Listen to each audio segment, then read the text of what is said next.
Predator Badlands is shaping up to be one of the boldest and most emotional chapters in the entire Predator franchise, and one character that fans can't stop talking about is Kwei, the mysterious older brother of Dek. We already know from early teasers and leaks that Dek's story will revolve around exile, betrayal, and survival. But what about Kwei? What happened to him after that brutal family duel? And could he actually return later in the story, maybe even as an ally or an hidden villain? Welcome back to Your Nerdy Show. I'm your host, Spoiler Master, and today we're diving into one of the most intriguing theories surrounding Predator Badlands, the tragic and secret story of Kwei, the brother of Dek. In this video, we'll explore everything we know so far, from Kwei's upbringing and rivalry with his father Njohrr, to the mysterious clues suggesting he might still be alive. Could Kwei secretly be pulling the strings behind Dek's exile? Or is he the only one who can save him from their father's wrath? Let's break down all the hints, predictions, and theories before the movie's release,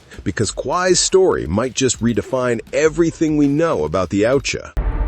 The ones of violence.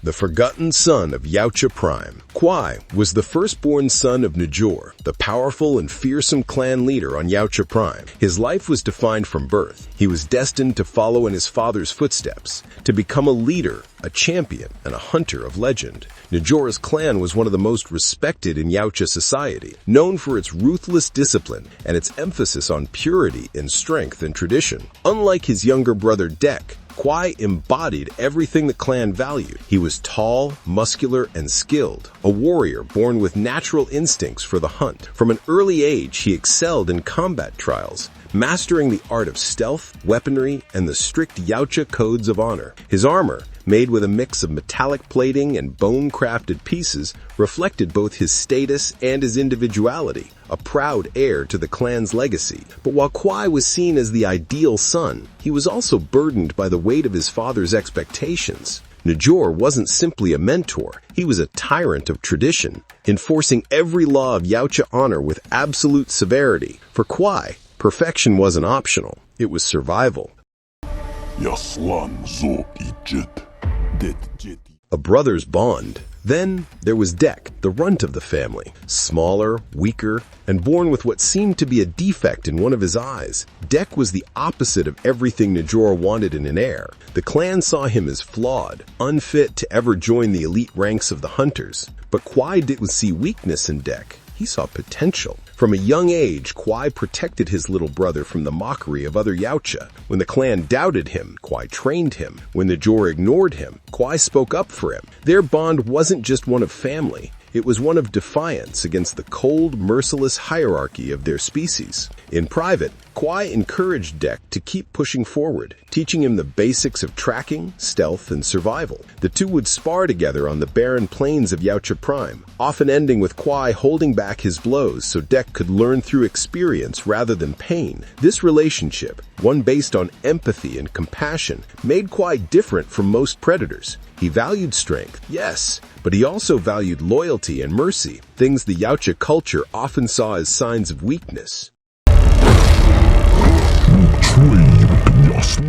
Njohrr's disapproval. Njohrr, their father, was everything the Yautja idealized. Strong, cunning, and unrelenting. With his horned helmet, crimson-etched armor, and a long history of victorious hunts, Njohrr had become a symbol of the clan's power. He led not through affection, but through fear and dominance. He saw Kwei as his legacy, the perfect continuation of his bloodline, but he viewed Dek as a stain, a reminder that even the strongest can sire weakness. Njohrr's treatment of Dek grew crueler as both brothers aged. When Dek struggled in combat training, Njohrr didn't encourage him, he humiliated him. When Dek hesitated during hunts, Njohrr called him unworthy of the hunt's glory. Kwei tried to shield Dek from their father's wrath, but doing so only fueled Njohrr's anger. To Njohrr, compassion was defiance, and he began to see Kwei's empathy as a form of betrayal. This growing tension within the family reached a breaking point during a pivotal event that would forever change the course of all their lives.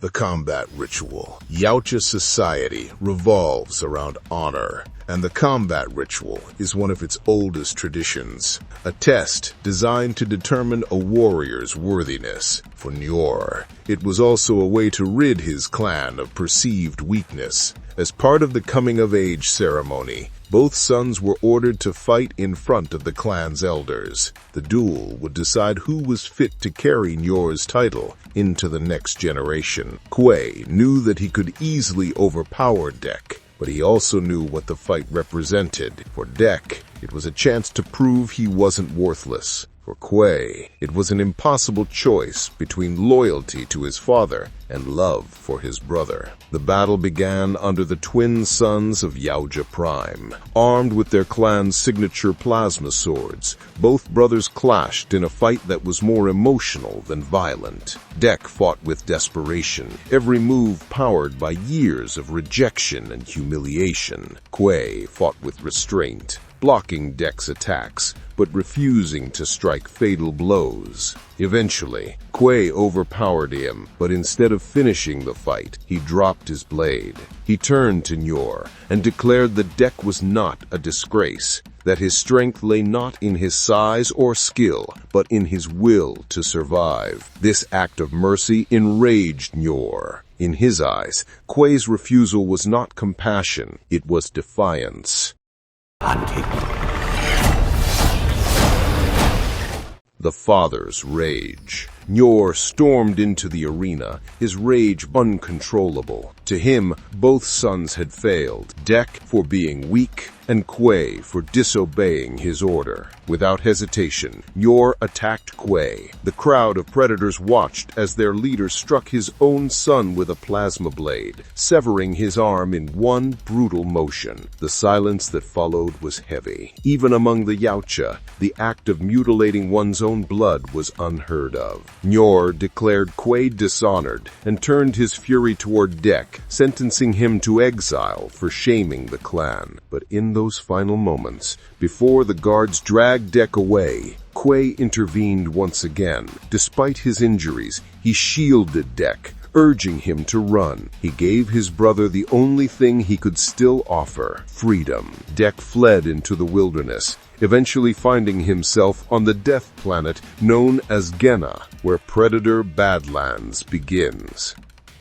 Kwei's fate. What happened to Kwei after that moment is one of the biggest mysteries in Predator Badlands. Early leaks and production notes suggest that Kwei may have survived his father's attack, but was left crippled and disgraced. Losing an arm is a mark of dishonor among Yautja warriors, but it can also symbolize sacrifice, a warrior giving up a part of himself for someone else. If Kwei survived, he likely remained in hiding on Yautja Prime, cut off from his clan and haunted by the guilt of not being able to protect Dek.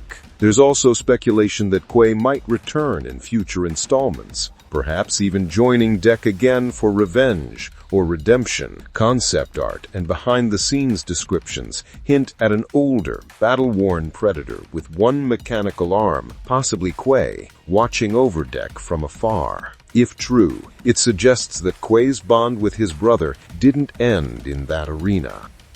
The heart of Predator Badlands. At its core, Predator Badlands isn't just about survival or action, it's about legacy. Kwei's legacy lives on through Dek's struggle, shaping the film's central theme that honor isn't inherited, it's earned. Through Kwei, we see what the Yautja could become if they learned to value empathy as much as power. His sacrifice sets Dek on a path not just of revenge, but of transformation, from outcast to warrior, and perhaps one day to leader. Kwei's story is a tragedy, but it's also a beacon. It reminds us that even among hunters bred for war, compassion can still be the most powerful weapon of all. And when Dek finally faces his father again, it won't just be the end of a feud, it'll be the fulfillment of Kwei's final act of brotherly love.